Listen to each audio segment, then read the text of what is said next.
everyone, it's Allison here with New Little Life. So I keep seeing information everywhere on cloth masks, people wanting to make them and donate them or make them for personal use, especially since we're kind of going through a shortage of personal protective equipment in the healthcare system right now.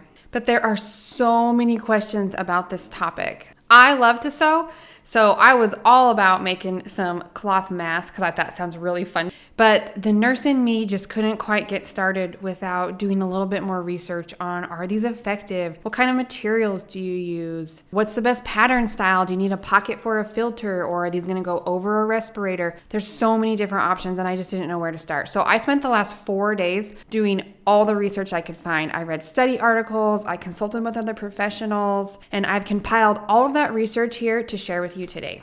All the links to the articles that I'm citing are down in the description, as well as some extra information, so don't forget to check that out. Here we go. Okay, so the big question is, are they effective? I know you're asking that. I'm asking it too. So here's what I found. There's 2 different kinds of masks that we're talking about. There's a medical mask and a respirator, and these are 2 different kinds of things. The major differences between medical masks and respirators are their intended uses and levels of protection. A medical mask is intended to protect others from large droplets exhaled or released by the wearer. So the masks like you're making that go over your face, those are intended to keep particles from you from being expelled to others, which is a good thing. It's also designed to protect the wearer's respiratory tract from splashes of bodily fluids that may occur in a clinical setting. So especially if you are a nurse or a healthcare provider, or you're around sick people, which you shouldn't be right now because we're all practicing good social distancing, right? A barrier on your face may also help splashes of fluid and stuff from getting into your mouth. So that's a good thing as well. In contrast, a respirator is designed to protect the wearer from hazardous contaminants in the air. So a respirator is going to filter out a lot more of the particles, bacteria, viruses, dust, pollens, things like that from the air from getting into you. So ideally, if you're working with sick people and you know that they're sick, you would wear a respirator. You really don't want the particles from the air getting you sick. So today we're talking about medical masks, and specifically cloth and homemade medical masks. Okay, so let's jump into some research. There was an Oxford study done where they tested the penetration of cloth masks and other fabrics at 2 different speeds, which was really interesting. They tested cloth masks, although they didn't say what material that was made of, but they also tested other materials like t-shirts, sweatshirts, scarves, and towels, I believe it was. I apologize that the audio is a little bit different here. I had to re-record this because the first video I posted, I said this information backwards. So here we go. When we tested cloth masks, the penetration level of the cloth masks was about 75 to 90%. So you can see that first bar, the really, really small one, is a respirator, and that let in about 1 to 3% of particles. The cloth mask letting in about 75 to 90% of bacteria-sized particles. So you can see that's quite a high number.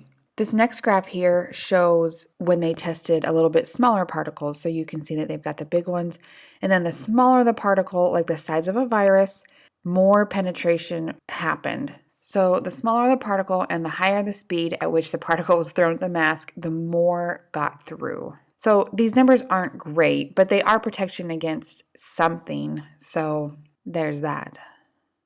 And then some of the other data on the other materials that they tested can be found in a separate video on the best materials to use to make cloth masks. And I'll put that up top here for you when that video is finished so you can check it out. But here's kind of what they concluded. The use of fabric materials may provide only minimal levels of respiratory protection to a wearer against virus-sized aerosol particles. A poor filtration performance is expected for improvised fabric materials because these materials are not designed for respiratory infection. So what they're saying is this data is expected because just a cloth or a t-shirt or something like that is not designed to give you respiratory infection. So they expected this, but I think it's really hopeful that these numbers show that there is some protection. And they actually did go on to say that. They said, in spite of poor performance, fabric materials may provide some level of protection against the transmission of infectious aerosols. This is important when used in combination with other protective measures. So just wearing a mask if you're out and about and you don't want to get people sick is not enough. You still have to wash your hands, practice good social distancing, and do those other things that are going to keep you safe. So while we're talking about that, another potential benefit of cloth masks is this. Now, there's kind of two schools of thought here, and I want to share them both with you because this video is intended to just give you the research and then help you to kind of make your own decisions on what you think about cloth masks and so on. So here's the first school of thought. Cloth masks and fabric materials covering the mouth and the nose may serve as a reminder not to touch those areas with the hands, serving to minimize contact transmission and reduce exposure to splashes and droplets. So having a cloth mask on your face may remind you not to touch your face. So if you're at the store, you're doing your groceries and you move your hair or you have an itch on your nose, fix your lipstick, it might remind you not to touch your face, which is just contaminating you. That's a hard thing to do. A lot of people like to touch their face, including me. On the other hand, there is a current concern that cloth masks may give the users a false sense of protection. So that's kind of the flip side to this. If you're wearing a cloth mask, you may be more likely to do some risky behaviors like stand closer to someone when you're talking to them. And the efficiency of a cloth mask just has not been studied and proven enough. So it might encourage you to feel safer than you really are. It might lead you to wash your hands less because you feel more protected since you're wearing a cloth mask. I just touched my face again. You guys, it's hard not to do that. So if you decide to wear a cloth mask or make it for others, you still have to wash your hands and stay away from people, okay? Because that is definitely not going to keep you safe on your own. Okay, so what does the CDC say? I had to look through a lot of CDC research to find a tiny paragraph clear at the bottom of an article that addressed cloth masks. There is just not a lot of research or guidelines on cloth masks out there, you guys. Here's what they said. In settings where face masks are not available, healthcare providers might use homemade masks to care for patients with COVID-19 was what this article was about as a last resort. However, homemade masks are not considered personal protective equipment since their capability to protect the healthcare provider is unknown.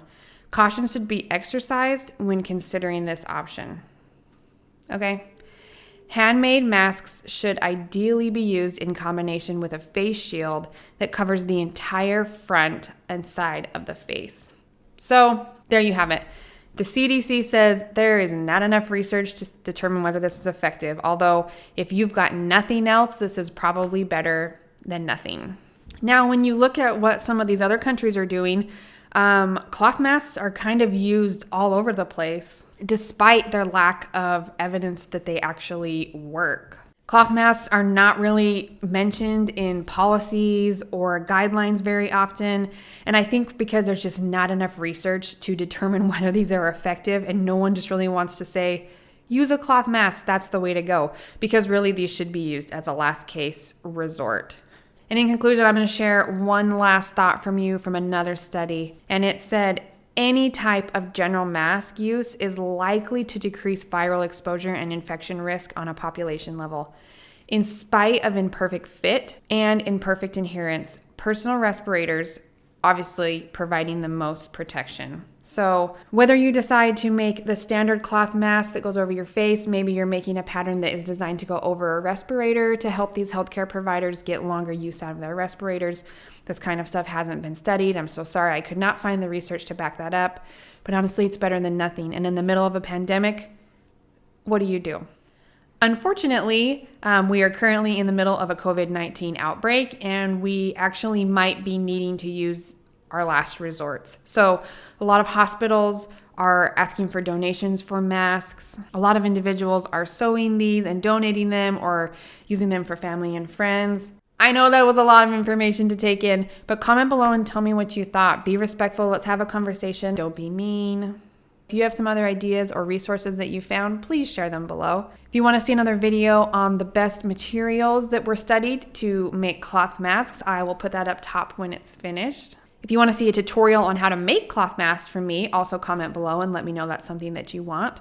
Otherwise, I hope you enjoyed the research that I found on cloth masks. And if you're watching this in the middle of our current pandemic of COVID-19, stay home and wash your hands. See you guys next time.